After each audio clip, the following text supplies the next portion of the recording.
Hola y bienvenidos a Aprendiendo con Baelish. En este video vamos a ver la segunda parte de síndrome de dificultad respiratoria aguda, donde hablaremos acerca del tratamiento.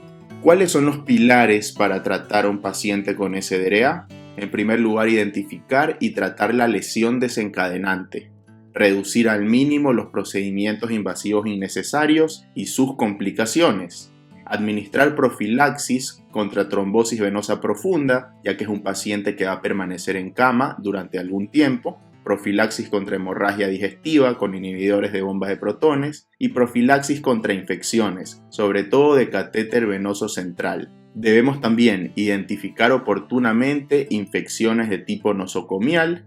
No podemos olvidarnos de darle una nutrición adecuada a nuestro paciente. Y por último, un pilar importantísimo del tratamiento es la ventilación mecánica, tema principal de la clase de hoy. Lo primero que tenemos que tener en cuenta es que a este paciente se lo maneja en una unidad de cuidados intensivos, porque necesita monitoreo hemodinámico estricto y continuo. Además, es un paciente que va a estar sedado, analgesiado y con bloqueo neuromuscular. Como les dije, necesitamos nutrir a nuestro paciente, de preferencia por vía enteral, pero si no es posible, por vía parenteral. Tiene que tener profilaxis contra úlceras en los sitios de presión, como talones, región sacra y los codos. Además, como va a estar en cama por algún tiempo, es necesario hacer tromboprofilaxis. También mantener las glicemias del paciente dentro de rangos adecuados, prevenir infecciones intrahospitalarias, tratar la causa desencadenante es muy importante y si el paciente no está pronado, se debe mantener la cabecera elevada 30 o 45 grados. Y como les dije en la diapositiva anterior, este es un paciente que va a estar intubado y conectado a ventilación mecánica. Empecemos a hablar de ella. En la ventilación mecánica del paciente con SDRA tenemos que tener en cuenta dos situaciones fundamentales. La primera es la lesión pulmonar inducida por el ventilador y en segundo lugar, la prevención del colapso alveolar. Empecemos a hablar de la lesión inducida por el ventilador. ¿A qué se refiere esto? Veamos esta frase. La ventilación mecánica salva vidas, pero puede agravar la lesión pulmonar. ¿Por qué motivo? Vamos a verlo con un ejemplo sencillo.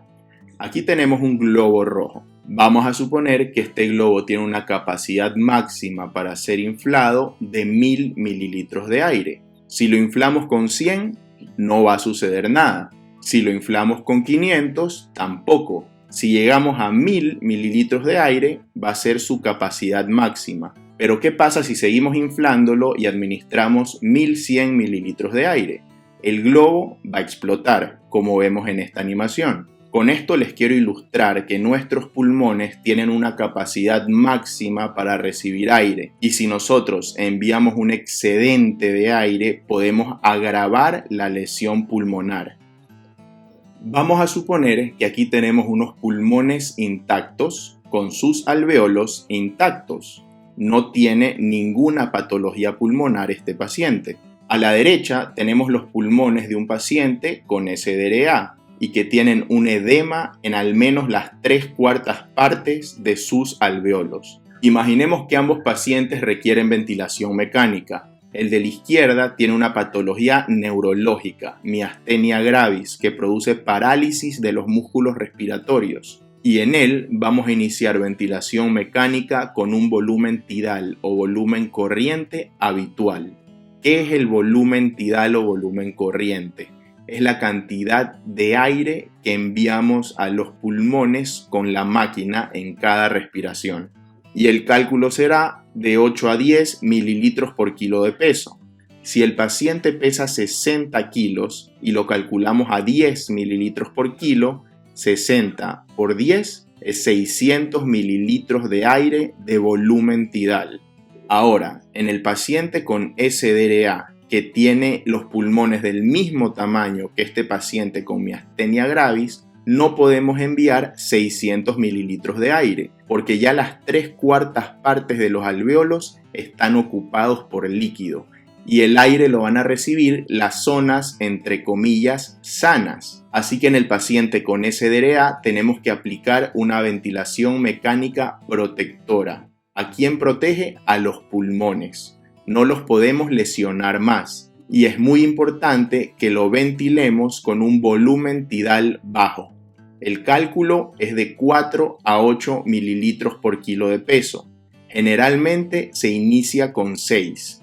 Si multiplicamos 6 por 60, que es lo que pesa el paciente, el volumen tidal con el que vamos a iniciar es de 360 mililitros. Y pese a que estos pulmones sean del mismo tamaño que los del paciente con miastenia gravis, no podemos darle el mismo volumen porque la mayoría de los alvéolos ya están ocupados. Y si nosotros le enviamos al paciente con SDRA el volumen del paciente de la izquierda, va a suceder lo mismo que con el globo rojo.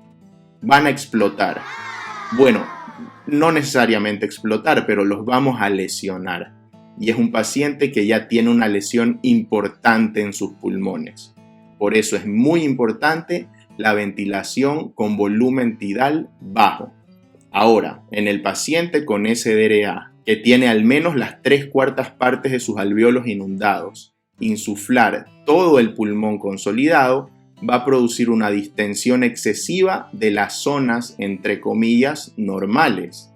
Hace mucho tiempo se realizó un estudio en el que compararon la ventilación con volumen tidal bajo, menor o igual a 6 mililitros por kilo, versus ventilación con volumen tidal habitual. En estos pacientes se utilizó 12 mililitros por kilo de peso y se vio que los pacientes con ventilación con volumen bajo presentaron una menor mortalidad. Y dicha mejoría en la sobrevida representa hasta hoy el beneficio más sustancial demostrado en cuanto a la mortalidad por SDRA entre todas las intervenciones terapéuticas en dicho síndrome. Ahora debo enseñarles algo muy importante en relación a la ventilación con volumen tidal bajo. Vamos a suponer que este individuo es el mismo, pero que ha ido aumentando de peso a lo largo de los años. En un año pesaba 50 kilos, al siguiente 70, al siguiente 80, luego 100 y luego 120. Por más que este paciente aumente de peso, sus pulmones siguen del mismo tamaño. Les hago 2 líneas para que vean que son exactamente iguales. Por lo tanto, los pulmones no aumentan de tamaño cuando el paciente aumenta de peso. Lo que aumenta es la grasa corporal. Ahora vamos a asumir que este paciente tiene muy mala suerte y que ha tenido SDRA 5 años consecutivos. Si nosotros calculamos el volumen tidal o volumen corriente en este paciente por kilo de peso real, en el primer año será 6 mililitros por kilo, es decir, 6 por 50 kilos, 350 mililitros de volumen tidal. Al siguiente año serían 420, 480, 600, 720. Algo no está bien aquí. ¿Por qué tenemos que darle más volumen de aire si los pulmones son del mismo tamaño? Y es que el volumen tidal en el paciente con SDRA no se calcula por kilo de peso real. Ustedes deben calcular el peso predicho del paciente en relación a su altura. Vamos a tomar como ejemplo al hombre anaranjado que pesa 100 kilos y le vamos a administrar una ventilación mecánica protectora. En el SDRA, para calcular el peso predicho del paciente, nosotros tenemos que tomar la altura en centímetros, menos 152.4 por 0.91 más 50 en hombres, y en mujeres más 45.5.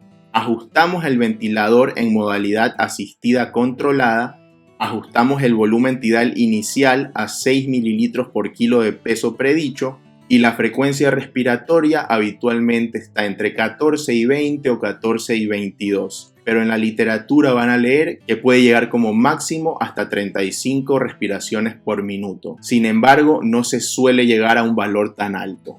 Entonces, tenemos nuestro paciente anaranjado que pesa 100 kilos y mide 170 centímetros. Apliquemos la fórmula para calcular el peso predicho. Altura en centímetros 170 menos 152.4 es igual a 17.6. Por 0.91, 16. Más 50, 66 kilos de peso predicho.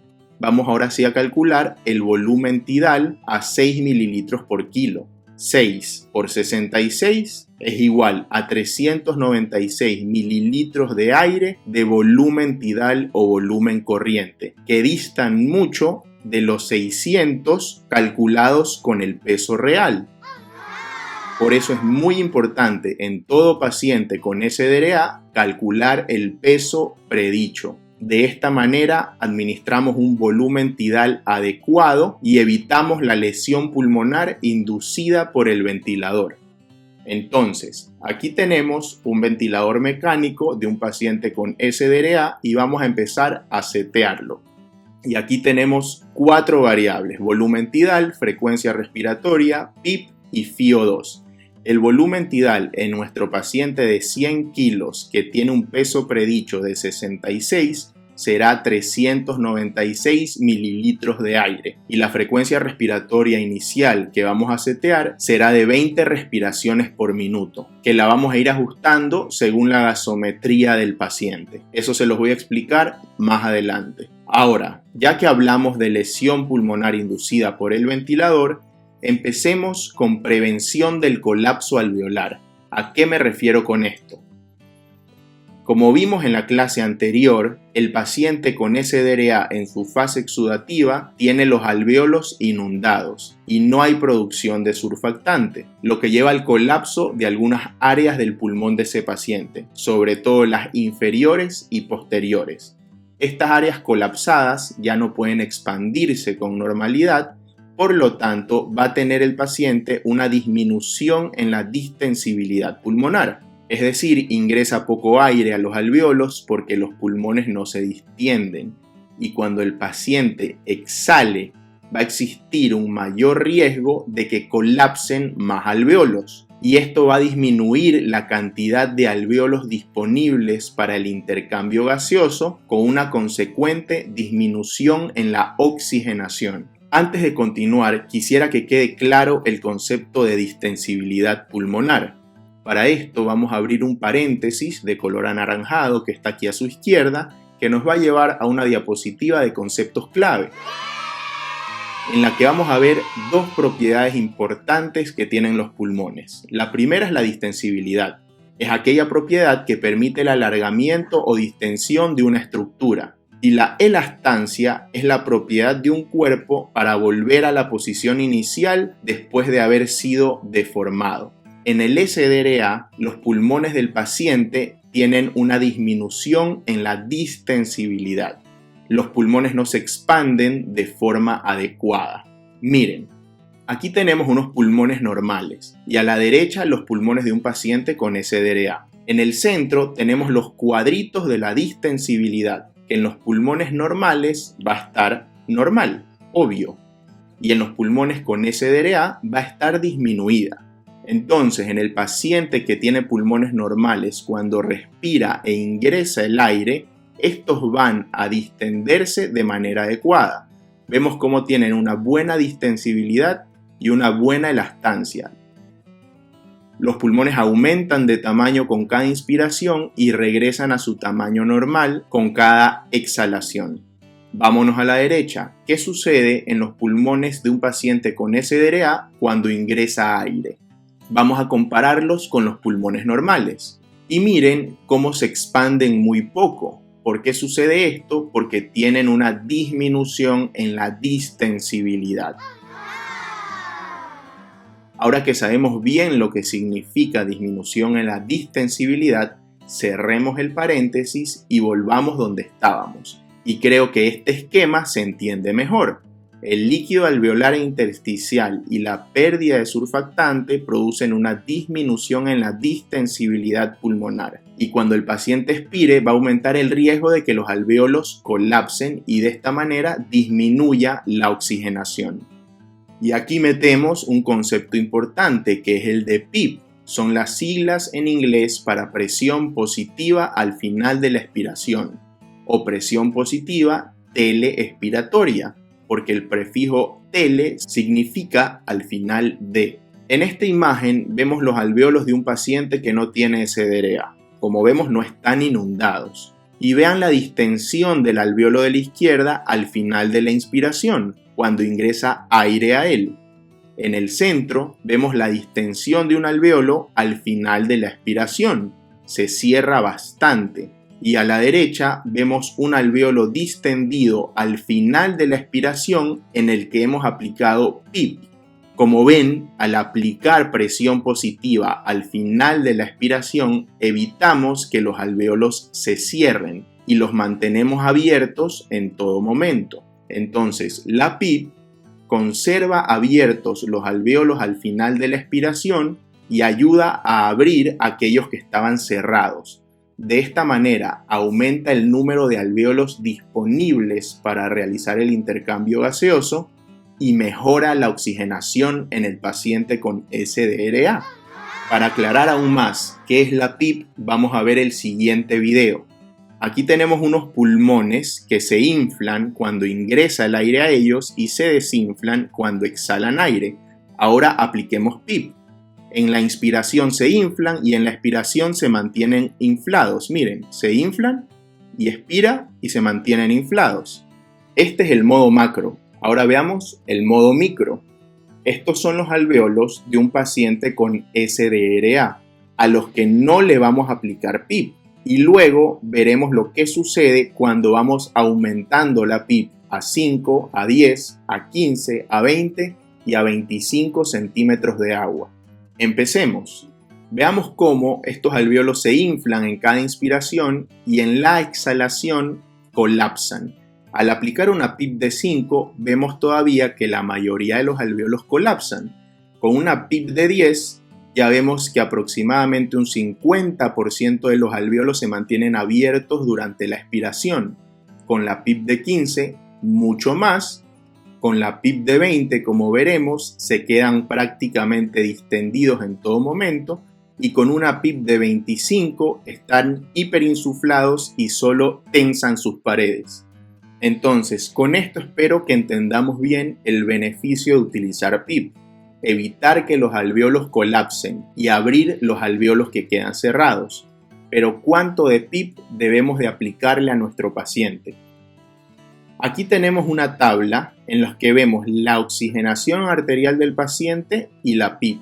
Tenemos que saber que la meta de oxigenación en un paciente con SDRA es de 55 a 80 milímetros de mercurio de PO2, que equivale desde 88 a 95 de saturación periférica de oxígeno. Y el ARTS Network recomienda utilizar estas combinaciones de PIP y FiO2 para alcanzar esta meta de oxigenación. Con 0.3 de FiO2 o 30% utilizamos PIP de 5, con 0.4 de 5 a 8, 0.5 de 8 a 10 y así sucesivamente.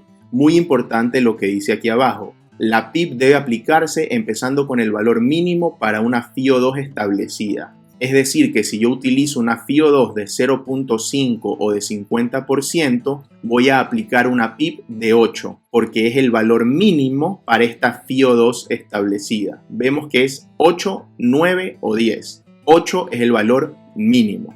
Si con 8 no llegamos a esta meta, subimos a 9, a 10, luego subimos la FiO2 y así sucesivamente, hasta llegar a la meta establecida. Vemos que el ARTS Network utiliza valores de PIP de 5 hasta 24. Esto es muchísimo. No deberíamos utilizar valores de PIP tan altas. Máximo debería de ser hasta 14 o 15, porque vamos a ver cómo una PIP muy alta puede ser perjudicial. Entonces, la PIP ayuda, sí, ok, pero no tan alta, por favor. Aquí vemos un alvéolo en el que se está utilizando una PIP adecuada. Se mantiene abierto y cuando el aire ingrese, el oxígeno puede difundir al capilar y el CO2 sale del capilar hacia el alvéolo para ser exhalado. Ahora, ¿qué ocurre si utilizamos una PIP muy alta? Como ven, hay una sobredistensión alveolar que produce el colapso de los capilares de la microcirculación pulmonar. Y si los capilares están totalmente aplastados, el oxígeno cuando ingrese no tiene a dónde difundir. Además, esto aumenta la presión en la circulación pulmonar y el ventrículo derecho va a tener que latir con mucha más fuerza para enviar sangre hacia acá. Y esto genera una mayor presión, un mayor trabajo del ventrículo derecho, que empieza a dilatarse y entra en terrenos de ventrículo izquierdo. Y cuando ocurre esto, el tabique interventricular se desplaza hacia la izquierda y disminuye el llenado de sangre del ventrículo izquierdo, que expulsa menos sangre hacia la circulación mayor. De esta manera, al ventilar al paciente con una PIP adecuada, no solo aseguramos el intercambio gaseoso, sino que protegemos al ventrículo derecho. Y la ventilación en SDRA no solo sería protectora para los pulmones, sino también para el corazón. Ahora hablemos de la FiO2. Esta es la imagen que he utilizado en la mayoría de mis videos. El alveolo por el que ingresa oxígeno y el capilar que expulsa CO2 y recibe el oxígeno. Pero debo decirles que esto en realidad no luce así, les he estado mintiendo. Recordemos que en la clase de formas de medir la oxigenación parte 1 yo les dije que la composición del aire era un 78% nitrógeno, 21% oxígeno y un 1% otros gases. Por lo tanto, un alveolo de verdad luciría de esta manera. Como en el aire hay un 78% de nitrógeno, cuando nosotros inspiramos, en el alveolo hay 78% nitrógeno, 21% oxígeno y un 1% de otros gases. Esta imagen sería más real. De estos gases, el oxígeno por naturaleza tiende a difundir al capilar y el nitrógeno no. Es un gas muy pesado que permanece en los alveolos y evitan que colapsen al final de la inspiración cuando el oxígeno difunde, porque el nitrógeno se queda ocupando los alveolos. Entonces, ¿qué sucede cuando llega un paciente desaturando y le administramos oxígeno suplementario al 100%? El oxígeno ingresa al alveolo y barre a los otros gases. Se desnitrogeniza el alveolo y uno pensaría, bueno, el paciente está con insuficiencia respiratoria y si le administro oxígeno al 100% va a mejorar la saturación. Pero no se olviden que el oxígeno por naturaleza tiende a difundir al capilar. Vemos aquí que la sangre se torna muy roja porque está oxigenada, pero como no hay nitrógeno en el alveolo que lo mantenga abierto, cuando el oxígeno difunde, colapsa el alveolo y en la siguiente inspiración ya no ingresa aire porque está totalmente cerrado y se genera un shunt. Sangre desoxigenada pasa por el capilar sin realizar el intercambio gaseoso. Por eso algunos autores recomiendan nunca utilizar una FiO2 de 100%, aunque ese nunca deberíamos ponerlo entre comillas porque obviamente existen situaciones en las que requerimos concentraciones de oxígeno al 100%, pero si es posible no lo llevemos hasta ese valor. Bueno, la siguiente pregunta que tenemos que hacernos es ¿cuánto de PIP y de FiO2 utilizamos? En UpToDate y el ARDS Network recomiendan de inicio utilizar una PIP de 5 y una FiO2 de 1, o sea del 100%, pero se va destetando la FiO2 en la primera hora para llegar a una saturación objetivo de 88 a 95 y luego ajustamos los valores de PIP y de FiO2 utilizando la estrategia de ARDS Network, que es la de esta tabla que vimos anteriormente. Entonces, basados en lo que vimos, nos recomiendan iniciar con una FiO2 de 1 y una PIP de 5. Realizamos una gasometría o vemos cuánto satura el paciente. Y si la PO2 está en 100 y la saturación en 99 o 100, nosotros tenemos que ir disminuyendo la FiO2 y luego ajustar la PIP al valor mínimo para la FiO2 establecida, para llegar a una saturación objetivo entre 88 y 95. No es necesario llegar a 100% de saturación. El paciente no se va a morir de hipoxemia. Bueno, esa es una de las estrategias, iniciar con 1 de FiO2 y 5 de PIP. La segunda que les voy a enseñar es la siguiente.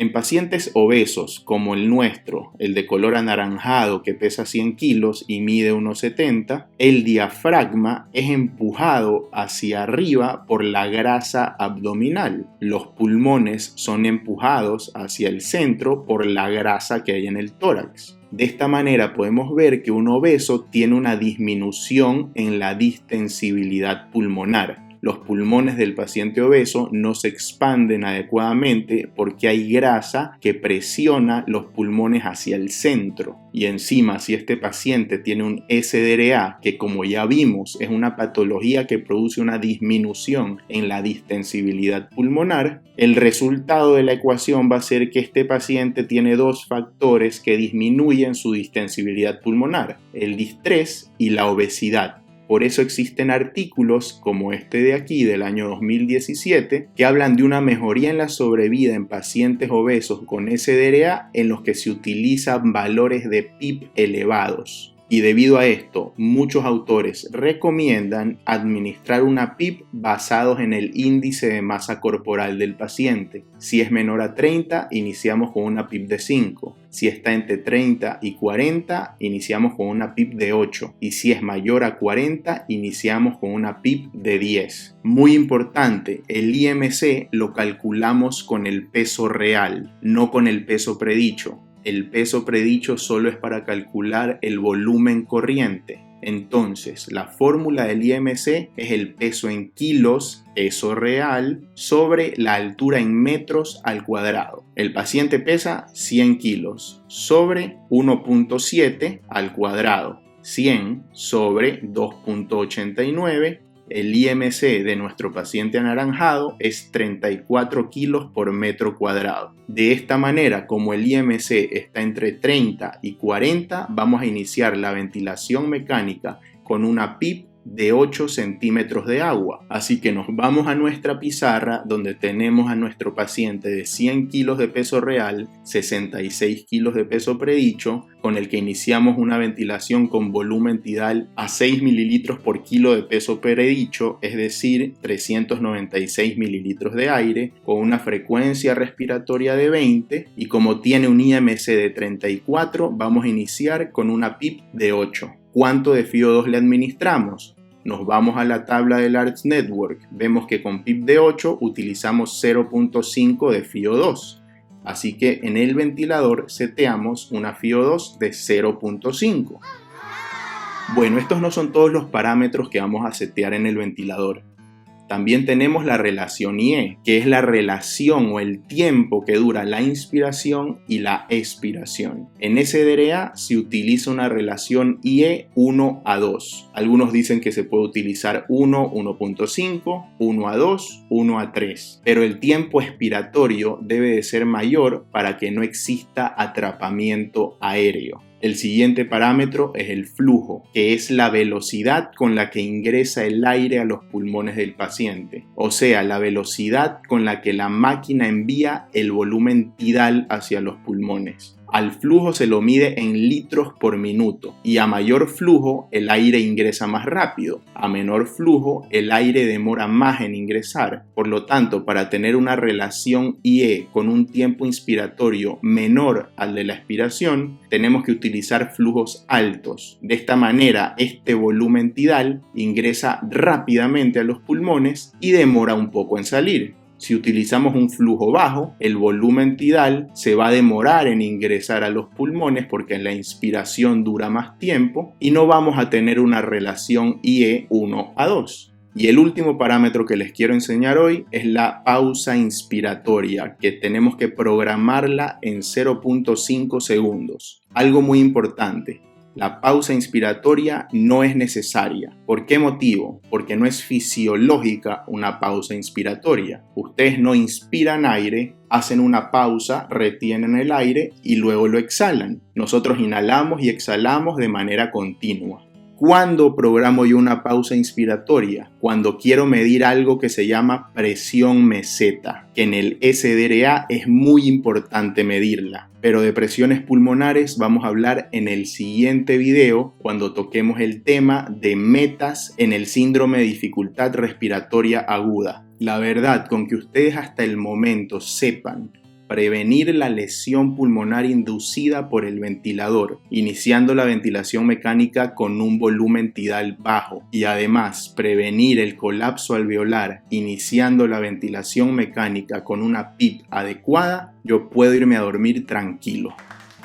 Eso es todo por hoy, espero les haya gustado la clase, suscríbanse al canal para ver más videos así, no se olviden de activar la campanita para ver el siguiente video de CDRA, síganme en mis redes sociales y que les vaya muy pero muy bien en sus estudios. Hasta la próxima.